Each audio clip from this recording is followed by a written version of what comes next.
Estamos de volta no Centro Familiar de Adoração para a mensagem de hoje com o evangelista Jimmy Swaggart. Abra comigo no grande livro de Mateus. Mateus era um coletor de impostos. A profissão de coletor de impostos era a mais odiada das profissões em Israel nos dias de Jesus. Todos os coletores de impostos eram vistos como traidores que se vendiam para Roma. Mas Jesus escolheu esse homem para ser um dos seus discípulos. Mateus 24:37. E como foi nos dias de Noé, assim será também a vinda do Filho do Homem.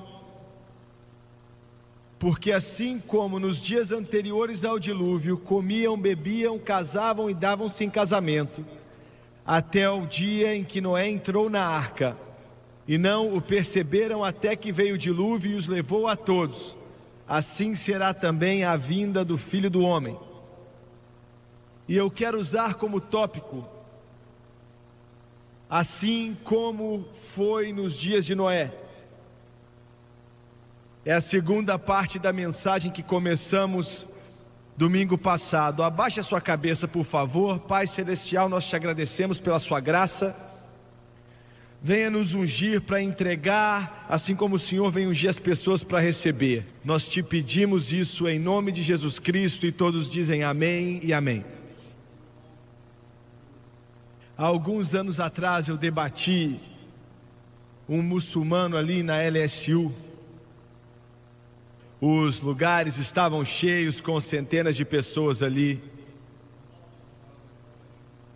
E quando o debate acabou, eu estava conversando com um dos professores que ensinavam na LSU, que era muçulmano. E ele era muito bondoso, muito educado. E eu perguntei, eu disse: Senhor, há algum lugar nesse país aqui, na nação americana, que o muçulmano, se ele quiser ir à televisão e declarar a sua fé, ele é bem-vindo, ele pode fazer isso, contanto que ele pague? Então por que é que vocês não querem ser bondosos e permitir que o meu programa passe na Arábia Saudita? Porque ele era da Arábia Saudita. Então ele parou por um momento e ele disse: bem, mas essa é a nossa política. E eu disse: pode até ser, mas eu vou te dizer a razão pela qual sua política é assim. E eu fui amável com ele. Eu disse: a razão pela qual você não me permite entrar na Arábia Saudita ou em qualquer país muçulmano é porque o islamismo não pode competir com o cristianismo bíblico.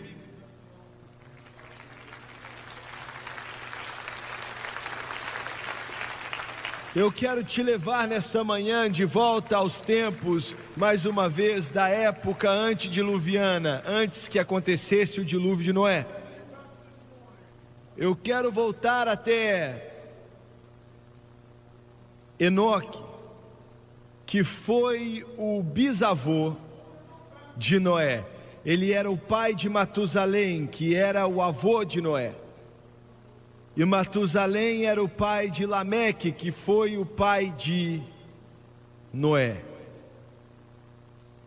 Quando 1000 anos atrás, da época de Noé, e isso é muito tempo atrás,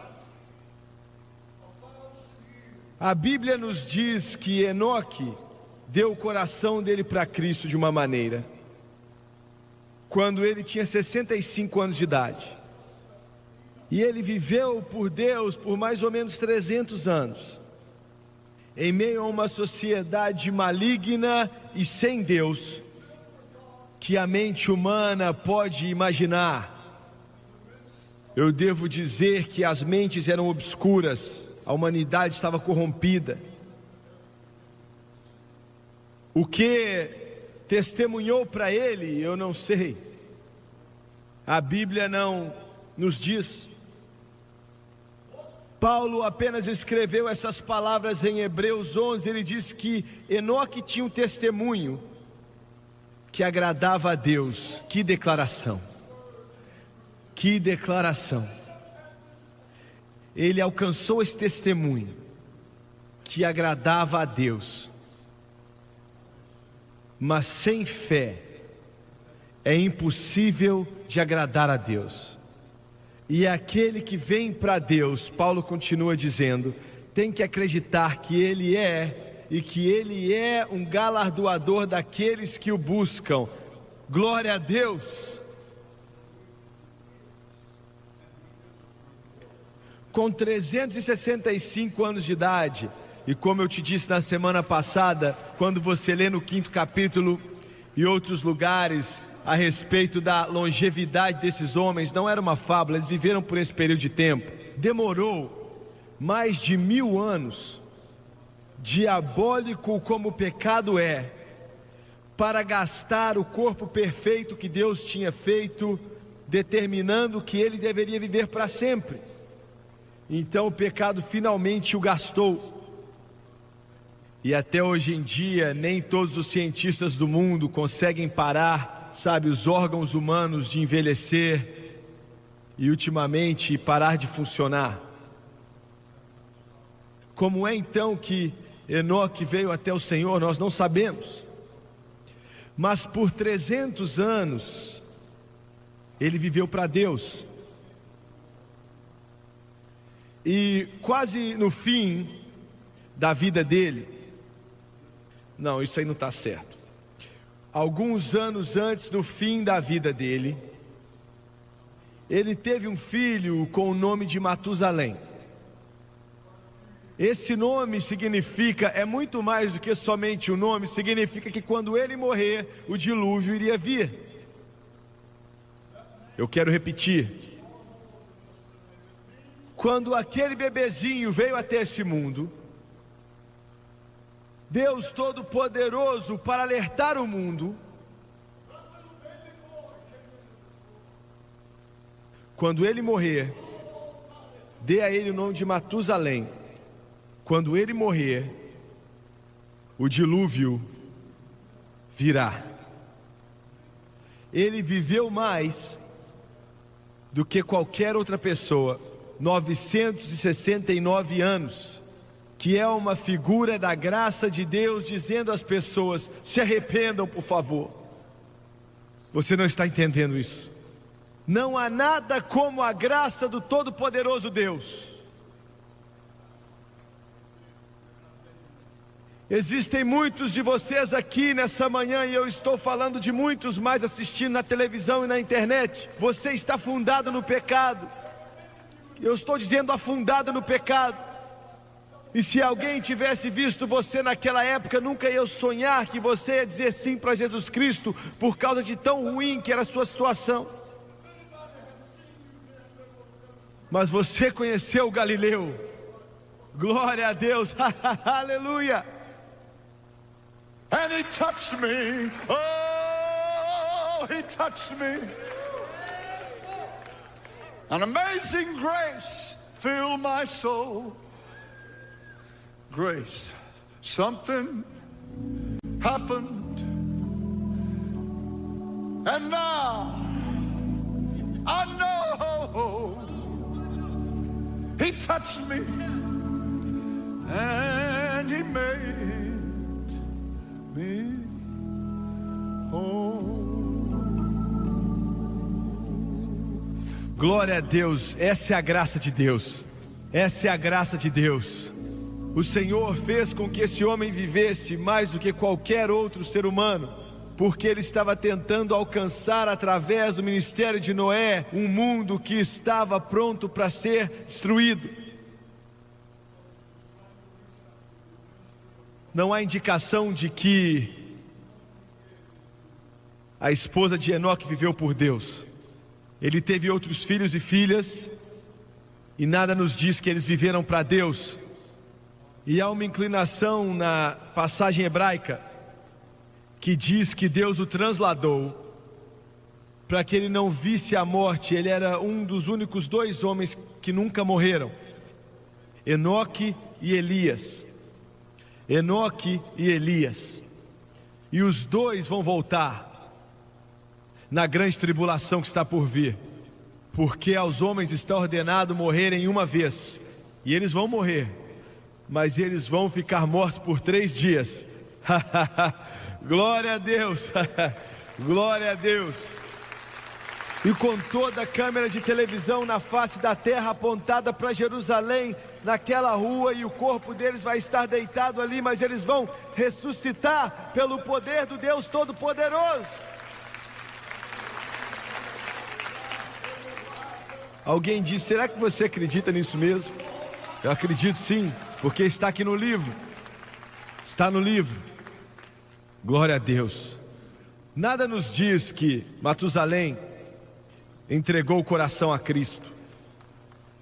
Nada nos diz que os outros filhos e filhas de Enoque, que eles entregaram o coração a Deus. E o texto hebraico insinua que se o Senhor não tivesse trasladado a Enoque, eles iam ter matado ele. Agora, quando ele morre, o dilúvio vai vir. Eu não sei exatamente quando, mas em alguma hora ali, quando Noé tinha mais ou menos 500 anos de idade, Deus falou com ele exatamente como ele falou com ele, eu não sei, mas deve ter sido de uma maneira poderosa. E disse para ele: devido à maldade desse mundo, eu me arrependo de ter criado o homem, porque os seus pensamentos eram somente maus continuamente. Então eu vou enviar um dilúvio nessa terra, e eu vou tirar todo ser humano da face da terra, com exceção de você e a sua família, sua filha e os seus 3 filhos, Sem, Cão e Jafé, e as esposas deles. Agora, essa palavra foi tão poderosa que literalmente assustou a Noé, e ele não pôde falar nada. A Bíblia diz que por medo, quando Deus falou isso com ele, temor veio sobre o coração dele de pensar em algo assim. Quantas pessoas estavam naquele planeta naquela época? Provavelmente 200 a 300 milhões. E o Senhor disse: eu vou tirá-los. Eu tenho que fazer isso. Eu não tenho mais escolha. O pecado pode se tornar tão ruim, a maldade pode ficar cada vez maior, que Deus tem que remover os recipientes daquele pecado, tirá-los completamente. Vocês estão me ouvindo? Nesse momento, existem pessoas aqui, eu não sei quem você é. Eu não podia chegar até você e descobrir quem você é, eu não posso fazer isso. Mas existem pessoas aqui que você está quase no inferno. Eu quero que você escute e pense nisso. Um batimento cardíaco de distância do inferno eterno. E não é um lugar ou uma prisão que uma pessoa vai ficar ali somente por algum tempo e depois ser liberto. Isso é para sempre.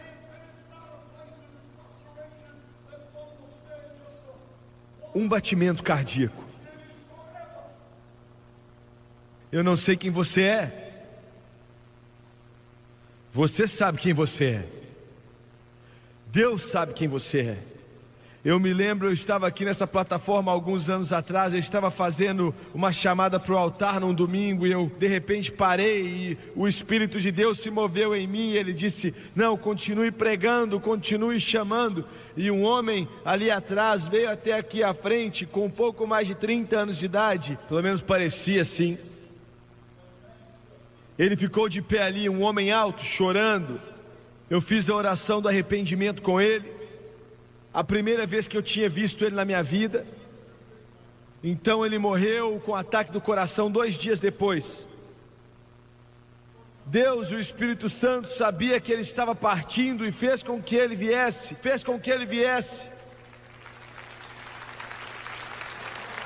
Graças a Deus, porque naquela manhã eu estava chamando pessoas para o altar, e glória a Deus por poder escutar a voz do Espírito Santo que diz: continue pregando.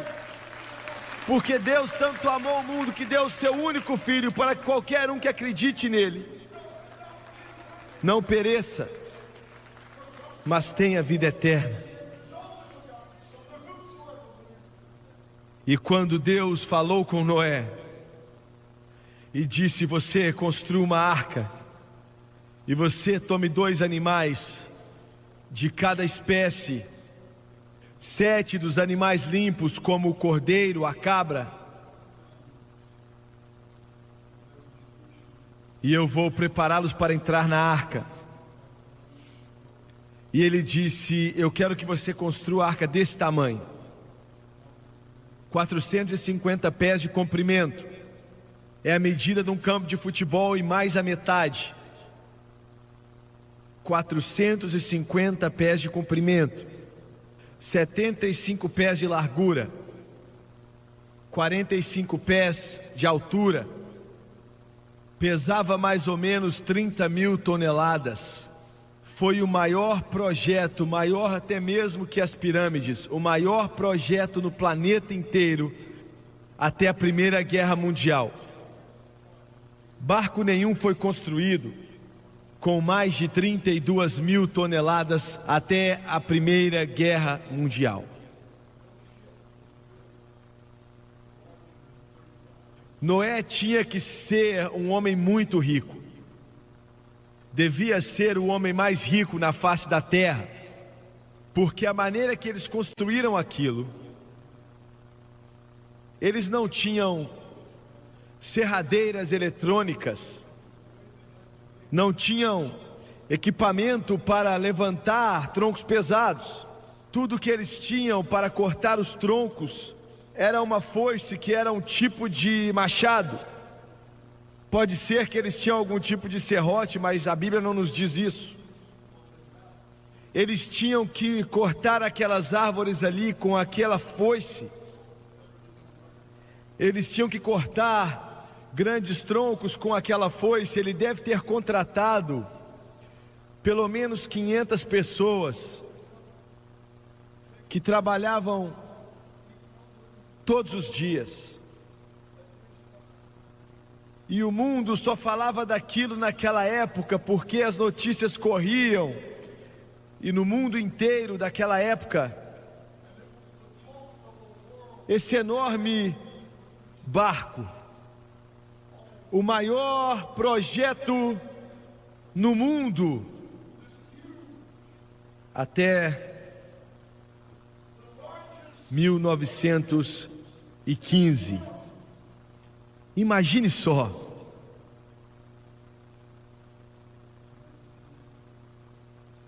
Nos dias de hoje, contando a inflação do dólar, mais de 2 bilhões de dólares em mão de obra para construir aquela arca. Quanto tempo demorou? Eu sei que algumas pessoas dizem que é 150 anos. Não, a Bíblia não diz isso, mas chega perto de 100 anos, eu sei disso.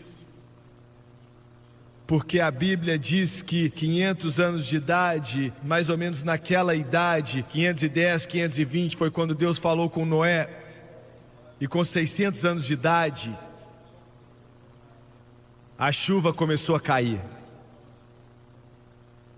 O que aconteceu com aqueles homens que ajudaram Noé a construir essa arca? Pense nisso. Deixa eu te dizer, os músicos que tocam aqui, os cantores que cantam aqui, os pregadores que sentam ali na plataforma, é possível estar tão perto e ainda tão distante. Não é só porque você está envolvido naquilo que é chamado de obra de Deus que tudo está bem.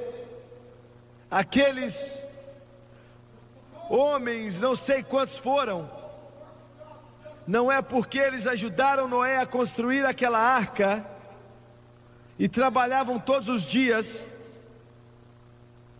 não significa que teve nada a ver com a salvação deles. Você está me escutando? Você não é um cristão somente porque você vive nos Estados Unidos. Você não é um cristão somente porque você tem uma Bíblia na sua casa. Eu vou falar mais ainda. Você não é um cristão somente porque você é membro de uma igreja.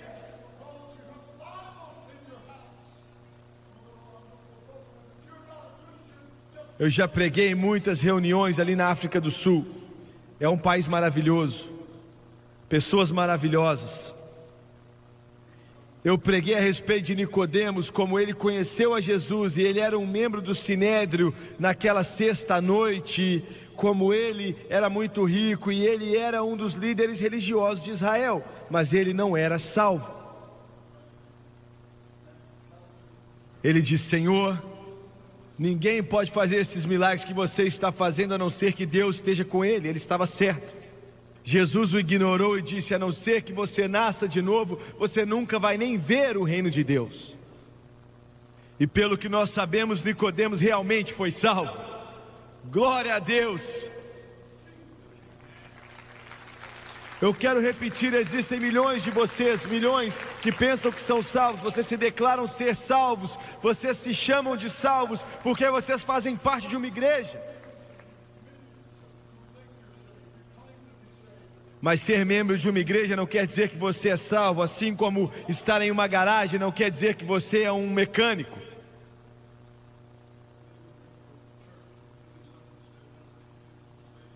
E não há nada no mundo que é pior do que uma falsa salvação. Eu quero ser o mais amável, diplomático e gracioso que eu posso ser. Mas eu quero que a comunidade homossexual me escute, não importa se o Congresso, vote tudo a seu favor. E declare que isso é somente um estilo alternativo de vida, não vai mudar nada nesse livro.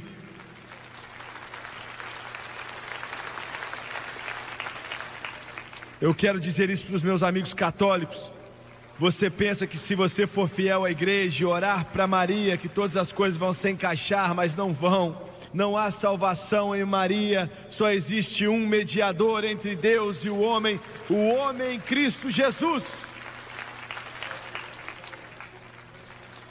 Eu não quero ser sem educação, mas só porque você é membro de uma igreja católica não quer dizer que você está salvo.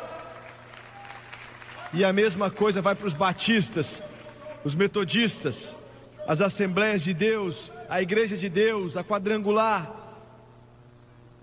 Uma jovem batista me escreveu um dia e ela disse: irmão Swagger, eu me ajoelhei diante da minha televisão domingo passado e eu fiz a oração do arrependimento com você e eu entreguei o coração para Jesus.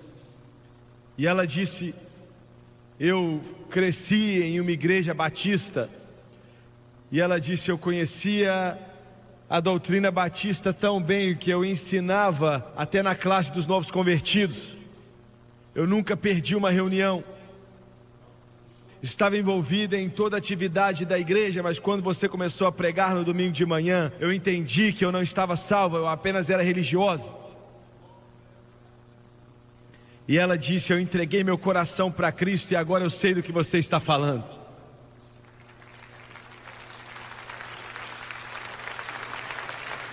Você não é salvo somente porque você é membro do Centro Familiar de Adoração. Você não é salvo somente porque a Francis ou Dona ou Gabriel, já falou o seu nome aqui. É algo estranho, a salvação é algo tão simples.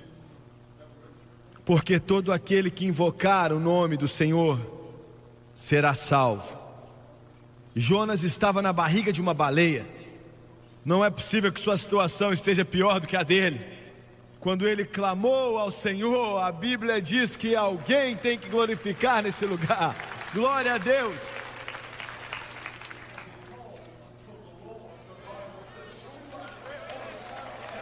Aqueles homens, eles ouviram Noé pregar. alertando as pessoas. Eles ouviram isso. E eles são instrumentais em ajudar a construir essa grande arca, com o peso de 30.000 toneladas, 450 pés de comprimento, 75 metros de largura, 45 metros de altura. E então, um pouco antes do dilúvio vir, de repente, animais em duplas começam a vir da floresta em volta ali. Começam a vir 2 leões. Se você tem dúvida, era um macho e uma fêmea.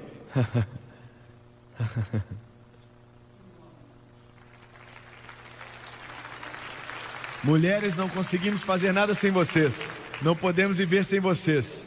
2 elefantes chegando até ali. Eu escutei a coisa mais estúpida outro dia.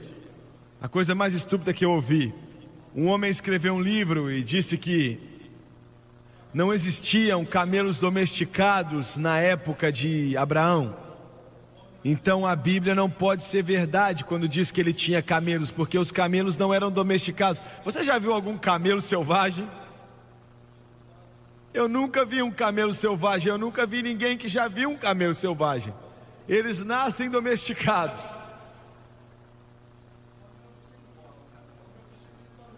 Que estupidez! Que estupidez! O mundo da arqueologia, há anos atrás eles disseram que nunca faça o anúncio de acordo com o que você encontra no chão. Isso parece contradizer a Bíblia. Espera aí. Depois de cavar mais um pouquinho, você vai encontrar algo que prova o que a Bíblia diz.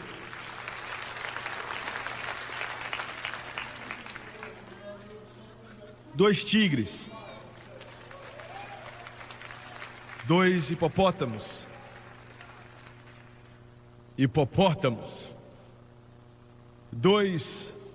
qual é o nome daquele negócio com chifre na frente? Muito obrigado, amigo. Eles dizem que o leão é o rei da selva, mas na verdade é o rinoceronte. Eu já estive em uma reserva ambiental umas 2 ou 3 vezes ali na África do Sul, chama Kragara, do tamanho do estado de Connecticut.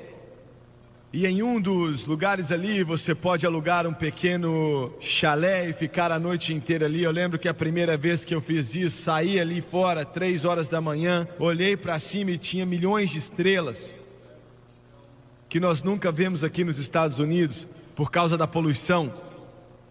Muitas estrelas mesmo. E no restaurante tinha algo primitivo ali, mas uma grande pintura. Tinha um rinoceronte ali.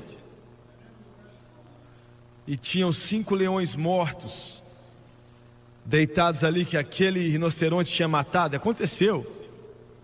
De verdade. Matou os 5 leões que tentaram derrubá-lo. 2 desses. O leão disse, graças a Deus que foram só 2 que entraram naquela arca. Todo pássaro. Agora eu não entendi isso muito bem. Se eu fosse Deus, eu ia ter deixado de fora as jararacas e as cobras. As serpentes venenosas também, ia deixar tudo morrer ali no dilúvio. E há uma razão pela qual ele não fez isso, mas eu não vou entrar nisso. E Noé encheu aquele negócio, ele encheu aquela arca com alimentos. Ele não sabia quanto tempo ia durar aquele dilúvio na terra para cuidar de todos aqueles animais. Para ele, para sua esposa e 3 filhos e 3 noras. Comida para eles todos. Agora imagine isso, tudo que Deus faz tem um significado para isso. E eu estou indo adiante, eu não vou falar disso a não ser para dizer o seguinte: quando a Arca da Aliança, não a Arca da Aliança, era uma aliança também, mas quando a Arca descansou no Monte Ararat. Incidentemente, eu acredito que as fotos que você viu na televisão daquele barco enorme que está na Turquia, no topo daquele monte, eu acho que é a arca, sim, eu garanto que é. A Turquia não deixa eles irem lá em cima e trazerem para baixo, porque prova esse livro aqui.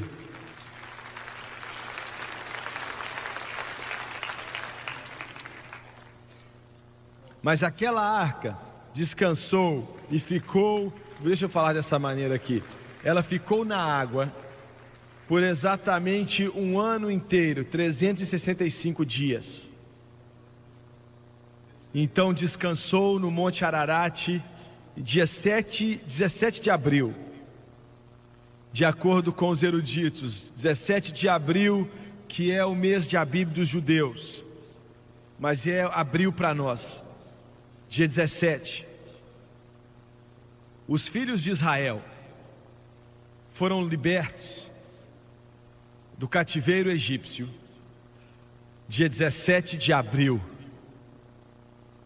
Jesus ressuscitou dentre os mortos, sim, dia 17 de abril. Glória! Aleluia! Eu não sei o que isso significa, mas eu sei que significa algo maravilhoso. Ele pode voltar. Eu não disse o arrebatamento. A segunda vinda pode acontecer dia 17 de abril. Não sei qual é o ano. Glória a Deus. Monte Ararat, dia 17 de abril. Do Egito, dia 17 de abril.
Fora da tumba, dia 17 de abril.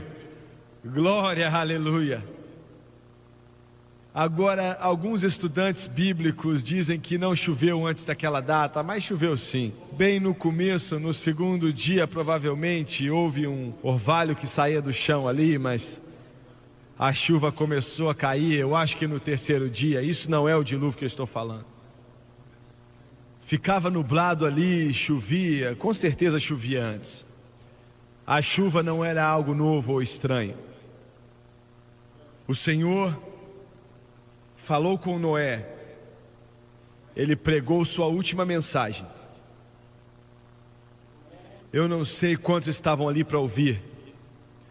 Eu tenho certeza que ele era motivo de piada naquele lugar. Aquele tolo, Noé, dizendo que um dilúvio está por vir. Eu acho que algumas imobiliárias até falaram: olha, compre seu lote aqui desse lado da montanha que você não tem que se preocupar com o dilúvio. Mas o Senhor disse para Noé: chegou a hora, entra tu para dentro da arca. Isso significa que Deus estava dentro daquela arca. Se ele estivesse fora da arca, ele ia ter falado assim: vá até a arca. Mas ele disse: entra tu até a arca. E a Bíblia diz que Deus fechou a porta.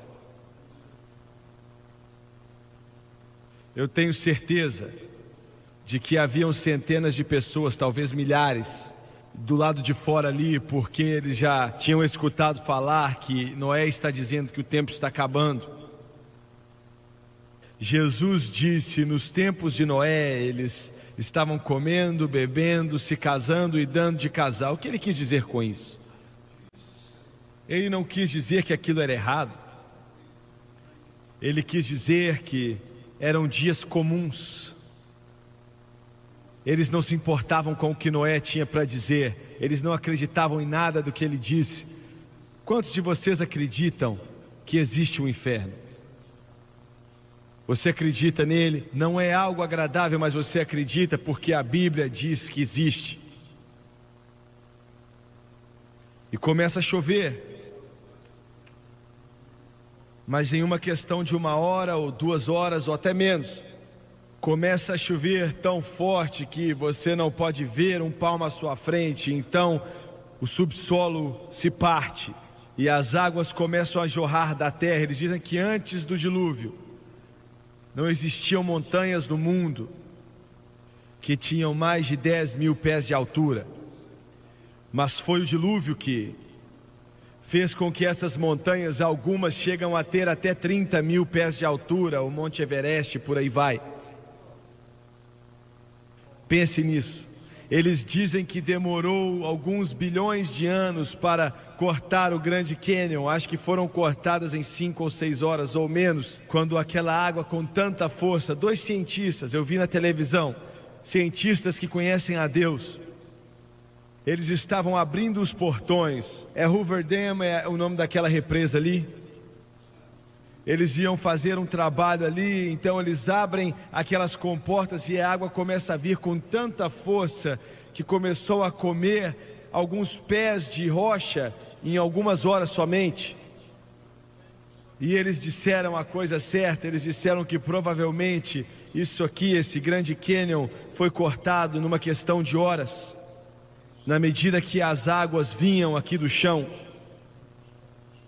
quando chegaram ao lugar,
as águas estavam subindo, foi aí que o terror chegou até eles. É tarde demais. Existe a possibilidade de que se eles pudessem chegar até a arca, alguns chegaram ali e começaram a bater do lado. Por favor, me deixe entrar. Mas, por mais de 100 anos, Deus já tinha falado. Mas não houve resposta. Eu quero voltar mais uma vez ao que eu disse. Existem alguns nesse lugar. Você está a um batimento cardíaco de distância do inferno. Você não está salvo. Você não está vivendo para Deus. Pense no que eu estou falando. Um batimento cardíaco.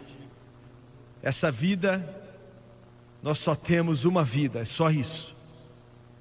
Você tem certeza de que você está salvo?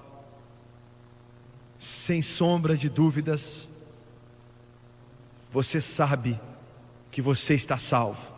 Abaixe a sua cabeça, por favor. Pai Celestial, Senhor, eu te agradeço hoje pela sua graça e a sua misericórdia.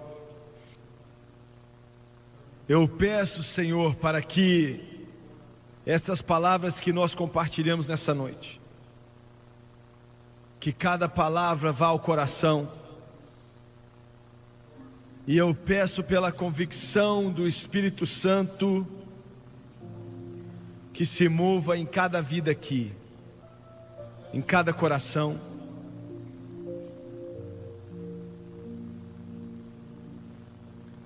Essa arca é Jesus Cristo. E Senhor, eu estou te pedindo para que o seu Espírito venha falar com essa alma. Quantos aqui nesse prédio, e eu te dou a minha palavra que eu não vou envergonhar você. Você não tem certeza a respeito da sua alma, a sua salvação. Quantos aqui, através da televisão, da rádio, da internet, o julgamento está vindo. Um batimento cardíaco de distância. Quantos aqui nesse prédio podem levantar as mãos e dizer: olhe por mim, eu estou vendo uma mão ali, ali está outra mão, obrigado amigo, Deus te abençoe. Quantos mais: eu não vou te envergonhar, ali está outra mulher, eu não tenho certeza se eu estou salvo ou não. Quantos mais podem erguer as mãos? Como eu disse, eu não vou envergonhar você. Eu não estou tentando fazer com que você seja parte da nossa igreja, não é a minha intenção. Eu quero que você se endireite com Deus. Levante a sua mão. Eu vejo outra mão ali, estou vendo outra mão ali. Obrigado. Você pode se colocar de pé, por favor, todos, por favor. 10 de vocês, venham até aqui, se coloquem de pé aqui na frente. I've wandered so far away from God.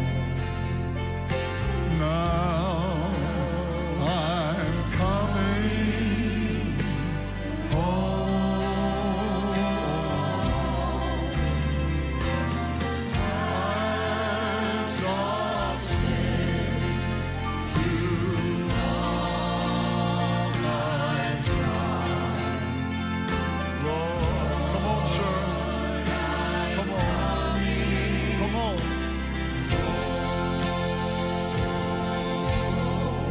Eu vou pedir você para vir até a frente. Hoje, o seu mundo pode ser transformado. Eu quero que você venha na medida que o Espírito Santo fala ao seu coração. E existe um número de pessoas aqui. Você não levantou suas mãos, mas Deus está falando ao seu coração. Você está escutando as minhas palavras porque Ele ama você. É melhor você tomar essa decisão hoje, porque hoje a Bíblia diz que é o dia da salvação. Eu quero que você venha, eu quero que você desça aqui até o altar. Como eu disse, nós não vamos te envergonhar. Você na rádio, na televisão ou na internet, você não pode vir até o altar, mas não é importante. Você vai entregar o seu coração para Cristo onde você está. Vamos cantar mais uma vez. Well, Lord, I'm coming home. Coming.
Eu quero que você olhe para o irmão Suega por um momento, por favor. Eu quero que você saiba primeiramente, isso vai para você também.